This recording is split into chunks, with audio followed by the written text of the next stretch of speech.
Moi, je suis de ma fratrie, comme d'un pays. Ça, c'est notre chambre. Pour y pénétrer, contrairement aux apparences, ça ne sera pas chose facile. La chambre est plus le territoire de l'individualité, c'est plus le territoire individualisé, la chambre. Tandis que le territoire de la fratrie, effectivement, il ne peut pas être celui de la chambre. En général, la chambre, bon, même si on est deux dans la chambre, c'est la chambre des deux en question. C'est pas la chambre de la fratrie. Là, c'est la chambre de Noé. Là, c'est le lit de Noé. Là, c'est mon lit. Il faut chercher ailleurs. Notre territoire se construit un peu chaque jour. Mais si je te le donne, tu me le donnes. Entre les mots, les regards, Non, il va les contacts. Il va prendre les deux. Dans cette proximité de chaque instant, dont j'ai par force appris la grammaire, par cœur, par le cœur. Ah, c'est oublié.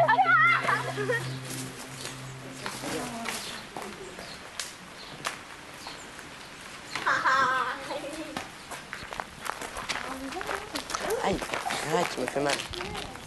Contact incessant, rassurant. Contact envahissant. Bon, agaçant. De vos enfances, de vos espérances, de vos défaillances, je peux témoigner. Là, c'est pas marrant. Si, c'est marrant. Il me filme en gros plan. Et il met en plus, il enregistre. Je partage à peu près tout. L'espace, le temps, les choses. Je suis partagé. Au cœur de ce territoire, ce que nous partageons, c'est un peu comme un trésor. Précieux, jamais assez protégé. Même par rapport à l'extérieur, ils font bloc. Souvent, il y a une certaine cohésion entre eux, une culture intérieure. Enfin, même en ayant des âges différents, ils restent ensemble, ils trouvent. ça veut dire qu'ils sont aussi suffisamment nombreux pour être complémentaires, enfin pour avoir des complémentarités. Non. Mathilde, tu vas là. Mais mets-toi là, je me mets là-bas. Où? Je me mets là, tu te mets là-bas.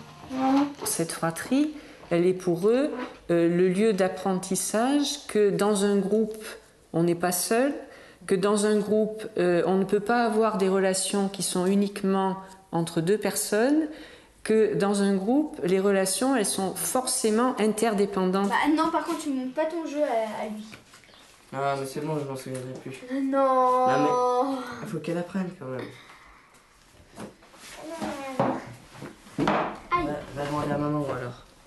On va chercher les frontières entre ta position de frère aîné, ma position de Benjamin, etc. On va quand même essayer de chercher l'autre un peu. C'est quoi cette carte? C'est la sienne. Tu la regardes? Non, j'ai pas eu le temps. Seront-ils à la hauteur? Bon, on joue. N'a-t-on jamais que les frères et sœurs que l'on mérite? C'est à moi de jouer. Si je dis 20 mieux, tu comprends ce que je veux dire. Oui, j'ai compris. Ça veut dire quoi le lien de sang?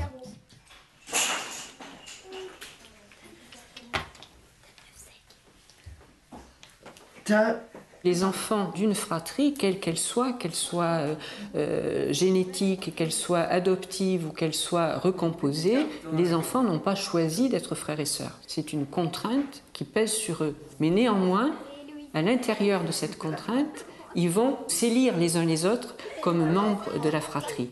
Ça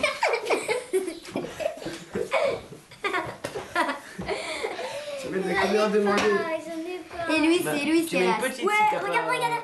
Même si j'ai un de mes frères et sœurs qui s'en va un certain temps, ben la fratrie, elle continue quand même à exister. Même si mes parents viennent à disparaître, la fratrie, elle continue à exister. Les liens peuvent aussi changer au fur et à mesure du temps, au fur et à mesure des attentes qu'on a. C'est un lien qui se construit, mais qui ne cesse de se construire. C'est-à-dire qu'il se construit et qui peut très bien aussi se rompre. Mais il ne cesse d'évoluer, de changer. Et c'est le lien, c'est le lien social qui reste le plus longtemps dans la vie d'un sujet. Le forestier qui, dans sa chanson, donc sur le frère, il dit comme deux amis qui se ressemblent. Mais c'est un peu plus que ça, quoi. T'es prêt? Ouais. T'es toujours d'accord? Mais c'est vrai qu'avec mes frères, il y a quelque chose de particulier qui est difficile à décrire.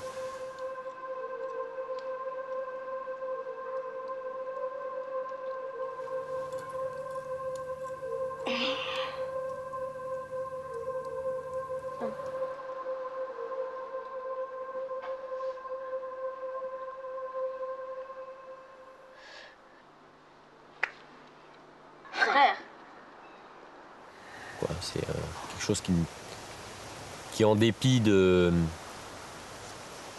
temps qui passe, ne peut pas se déformer. Je dirais les 15 premières années sont sûrement essentielles, puisque après, chaque enfant vit sa vie. Donc c'est vraiment au départ que tout se noue. Toute cette vie partagée, faite de rivalité, mais sur des détails parfois, c'est moi qui faisais toujours la vaisselle, 10 ans plus tard on peut en reparler encore, c'est des souvenirs qui marquent, qui ne concernent que la fratrie en plus, qui n'ont peut-être d'intérêt pour personne d'autre, mais qui ont fait le ciment de ce groupe-là. Je suis de ma fratrie comme d'un pays. Ce pays, je peux vous le montrer. Mais saurez-vous deviner sa véritable topographie complexe, ses lois subtiles, sa langue codée? Alors, on dort dans la tente, là.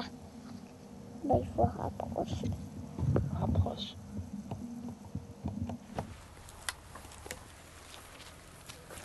Ici se tissent les couronnes pour les souverains que nous sommes. Là, il y en avait une, elle s'approchait de mon bouchon, j'ai essayé d'approcher mon bouchon d'elle et elle est partie dans la direction opposée.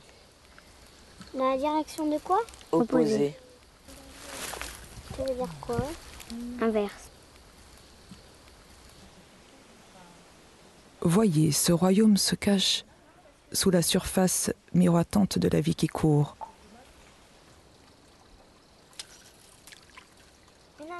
Ici, on a tout imaginé, tout tenté. Nos pouvoirs sont immenses. Ensemble, nous devenons un peu sorciers. Ça fait pas 54 cm. Non, quand même pas. Mais j'ai bien crevé là, elle tient plus debout. T'es où? Léo! Léo! Oh! Léo! Léo! Léo! Ensemble, on n'a pas peur. Léo? On se fabrique nos peurs, nos démons. C'est quelque chose qui est fondateur lorsque l'on est enfant, mais c'est quelque chose qui va rester aussi, même plus tard. Le temps. Oh non. Le temps de devenir grand. Le temps d'attendre son tour pour apprendre. C'est trop dur. Tu peux me la tenir? La canne, avec ça. Merci. On arrive tous à des moments différents à l'intérieur de la fratrie, on se succède dans le temps. On fait avec, comme on fait avec son frère et sa sœur, on ne peut pas changer le fait que sa sœur a 2 ans de plus. Je m'appelle Sarah et puis j'ai 8 ans et demi. Je m'appelle Johanna et j'ai 6 ans et demi. Je m'appelle Mathilde et j'ai 10 ans. J'ai 12 ans et je m'appelle Héloïse. Je m'appelle Corentin, j'ai 7 ans. Voilà. Baptiste, il a 5 ans et Noé, il a 3 ans. Tu sais que je te regarde faire. Je sais que tu sais que je sais. Vous n'avez de cesse d'aller et venir hors de notre territoire comme ça, sans prévenir, pour rejoindre cet autre royaume, celui des parents. Plus ordonné, plus simple, plus doux. Maman, j'arrive pas à monter. Attends, ouais, maman, regarde. Tiens. Maman, regarde, je suis trop grand. Maman, je suis trop grand. Autant de provocations qu'il m'a fallu gérer. Lorsqu'on parle du problème du rang, c'est tout de suite le rapport aîné-cadet qui arrive à l'esprit, et c'est celui d'ailleurs qu'on retrouve très fréquemment dans toutes les études, qu'elles soient de type historique, sociologique, ou même dans les mythes fondateurs ou les contes. Quand on perd, on baisse d'un point. Ouais. D'accord. Ya.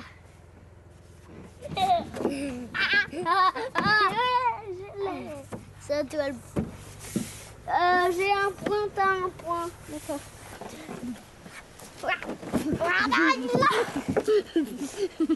C'est moi qui t'ai le...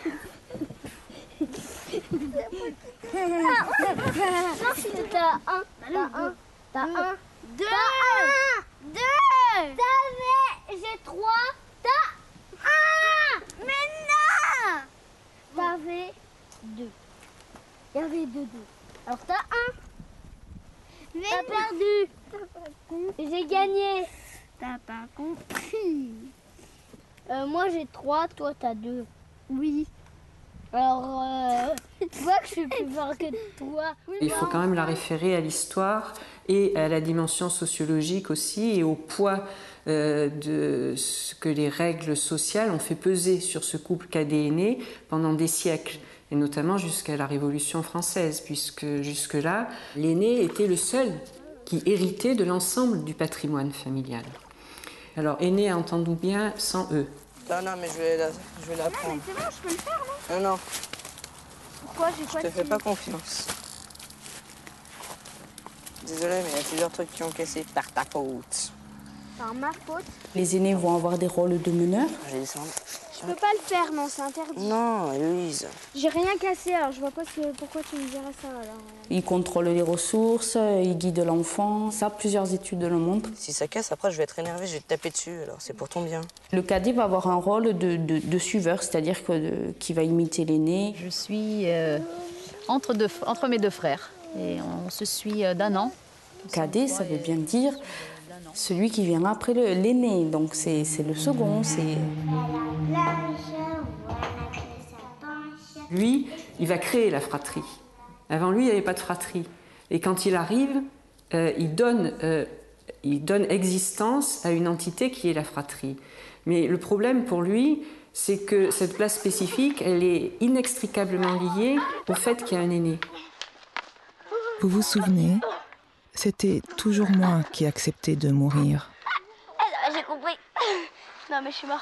Le cadet, ça va être celui qui va un peu déranger le statu quo, un peu braver les interdits, justement pour bien trouver sa place et pour bien s'affirmer dans son rôle de second ou d'intermédiaire. Regarde, il dort dans une petite pirogue. Ouais, c'est des Indiens? Trouver une place. Déguisé, alors. Une place à ma mesure. Des Indiens d'Amazonie. Et tous les jours, je continue de me demander si c'est la bonne. La négociation. Ah oui, regarde, ils veulent l'envoyer dans une grotte. Une place que vous m'avez volontiers laissée et que très volontiers j'occupe.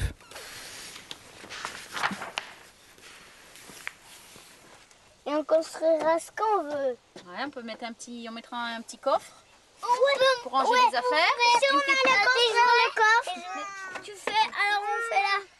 Aujourd'hui, on fait la porte et les trous.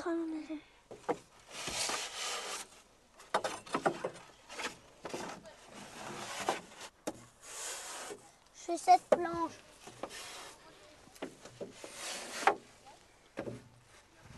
Vas-y, passe. Ça part là, en haut, tout en haut. Non, tu fais pas tout en haut.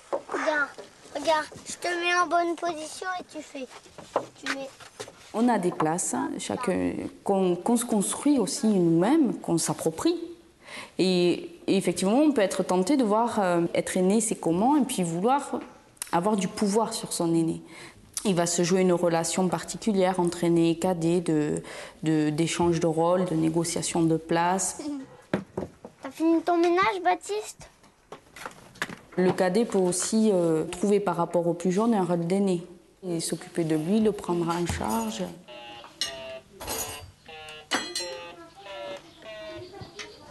Bon, quand les gens voient nos enfants, ils disent bah, Héloïse, qu'est-ce qu'elle est raisonnable, qu'est-ce qu'elle... Guylain, il en prend dans la tête quoi, quand c'est comme ça, parce que... ouais.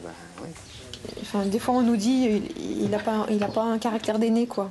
Bon, Héloïse qui prendrait volontiers cette place-là, entre guillemets, en tant que responsable un peu des autres, des plus petits. Après, c'est à chacun aussi de trouver des gains et des compensations à être dans cette place-là. C'est-à-dire qu'est-ce que ça apporte d'être cadet, qu'est-ce que ça apporte d'être aîné, et d'expérimenter peut-être au cours de jeu, etc., oui, les places des autres, et de se rendre compte que finalement la nôtre, elle n'est pas si mal. L'aîné, ça va être celui qui ouvre les voies, parce que c'est le premier enfant, c'est lui qui permet la famille. Les projets de parents qu'on a, ils se dirigent toujours en fonction du... Enfin, c'est surtout le premier qui les porte, quoi. Avec cet enfant, on va construire notre parentalité. Ah, c'est des vaches laitières, là. Donc là, c'est ce qu'on appelle les cornadis. On met Même si aujourd'hui, ce droit d'aînesse n'existe plus, en fait, on s'aperçoit qu'il continue à persister dans les faits, dans les pratiques, et aussi dans l'imaginaire familial. Moi aussi, je passe du temps avec mon père. Je vais travailler avec lui à la ferme. J'aime bien ça. Il n'y a pas eu de, comment dire, d'obligation à reprendre le métier du père. Bon, j'avais envie de le faire. Et moi, j'étais l'aîné. Celui qui doit être le responsable, qui montre l'exemple, en principe. Il fallait travailler à la ferme, il fallait... Les mercredis, c'était pour aider le père. Là-bas, il y a un hangar qui sert à stocker tout le matériel, les tracteurs. De ce fait-là, l'aîné était celui qui était soumis aux parents toute sa vie, finalement, en fait, tant que les parents étaient là, et qui était chargé de transmettre les valeurs familiales et de garder vis-à-vis de l'extérieur l'image de la famille. C'est des vaches qui n'ont pas encore fait leur veau, donc qui n'ont pas encore de lait. On s'aperçoit encore aujourd'hui que, par exemple, lorsqu'il y a un patrimoine professionnel à transmettre, c'est encore très souvent l'aîné qui va hériter.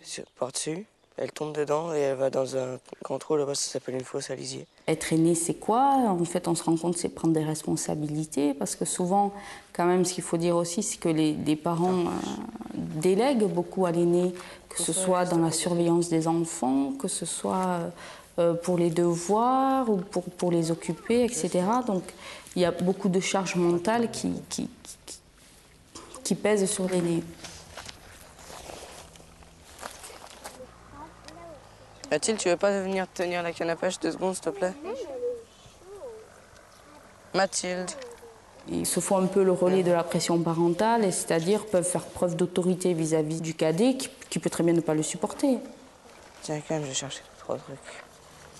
Tu la tiens, fais pas chier, fais pas de nœud. Commence pas à faire chier, Mathilde. Tu la prends le temps que je fasse 2-3 trucs. En fait, donc dans ma famille, nous sommes donc 3 frères et je suis l'aîné. On était 2 et on avançait en permanence et je veillais toujours sur lui.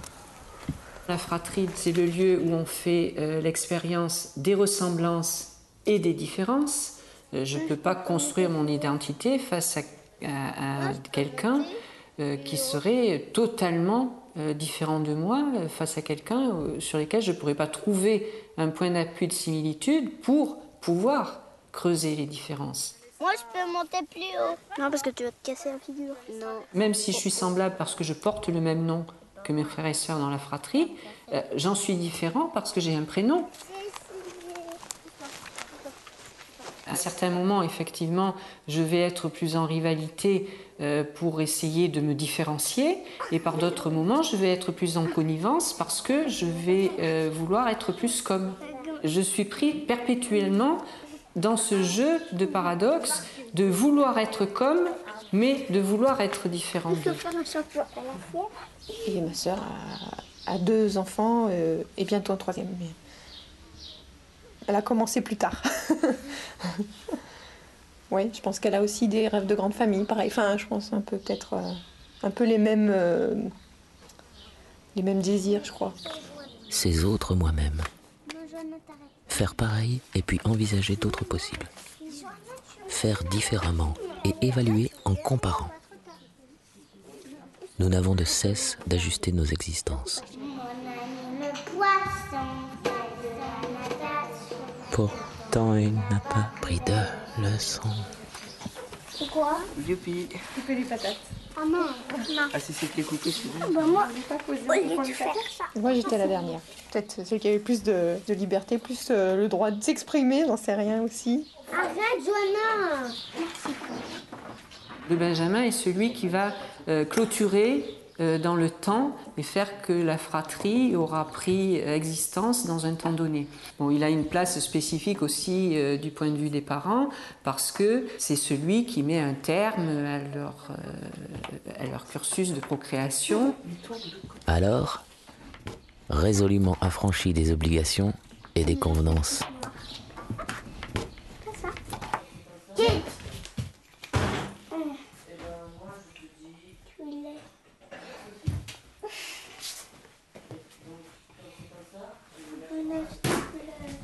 Ou tu m'en donnes, ou tu m'en prends pas.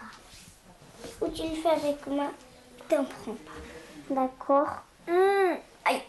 D'accord. Arrête. Non, cache-moi. On a mis le poisson de la natation.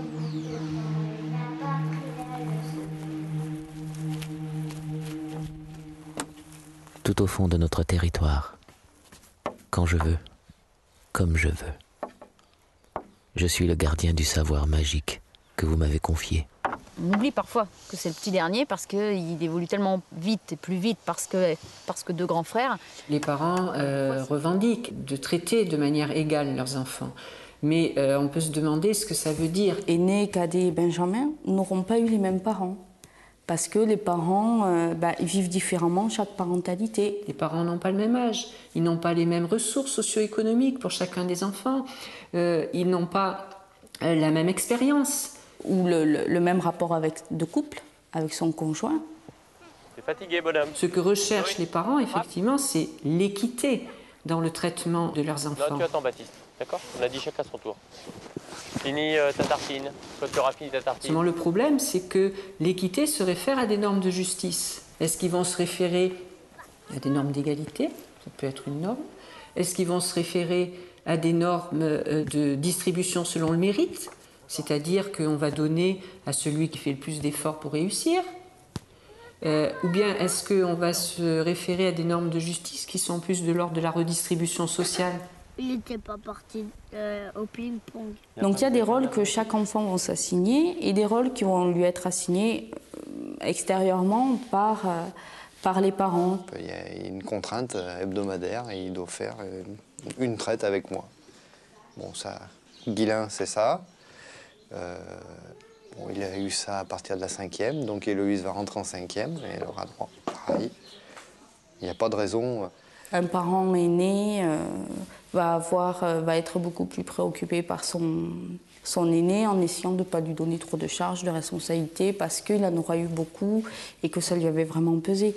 Donc le vécu que les parents ont va leur servir aussi à gérer cette fratrie. Voilà, comme ça va. Mais peut-on contrôler vraiment ce que chacun reçoit en héritage?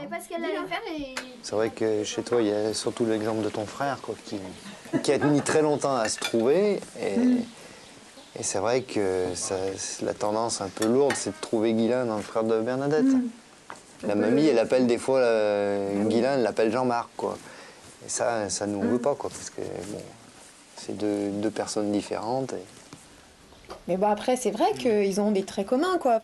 Corentin et mon frère aîné, on peut dire, oui, un peu sur certains points communs. Ah non, on va pas devenir comme ton frère aîné, quand même. Certains points communs de très capable en même temps d'être très autonome, très autonome, très responsable, très solitaire un petit peu, petite part de. Voilà.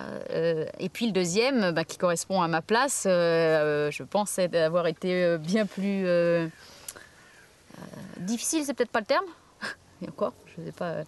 Faudra que je... Non, ça va mieux avec les années. De mon côté, c'était la reproduction d'un schéma que j'avais connu, puisque on était 3 garçons à la maison. Comme on a des relations très serrées avec nos frères respectifs. On tenait à ce que les enfants aient ce type de relation. Donc, on a vraiment essayé de, je crois, consciemment ou inconsciemment, on a essayé de dupliquer ce qu'on a vécu. J'ai toujours, je pense, rêvé un peu d'avoir une grande famille. Quoi. Quelque chose qui était important pour moi, c'est qu'ils soient rapprochés aussi. Et pas en avoir un tous les 5 ans. Enfin, je sais pas. J'avais envie qu'ils jouent ensemble, qu'ils grandissent ensemble, quoi. Mais Au bout de 2, on se dit oui, pourquoi pas un 3e. Et 3 après, c'est là que commence à se poser vraiment la question du partage du temps entre chacun. À notre tour, nous avons fondé les meilleures des familles. Avec 3 enfants. Dans le fait de famille idéale, ça serait bien d'en avoir 3. Ça ne veut pas dire qu'on en aura 3. On a bien des chances d'en rester à 2. Mais idéalement, on pense que 3, ça serait bien. C'est vrai qu'on voit une recrudescence là actuellement, un peu des familles de 3 enfants. Chez nous, on était 3. Ouais, chez vous, vous étiez 3 enfants. Et c'est vrai que j'ai des souvenirs qu'on était 2 contre 1 quand on était 3, quoi. Il y en avait souvent un qui était un peu mis à l'écart par rapport aux 2 autres. Ça tournait, c'était jamais les mêmes, mais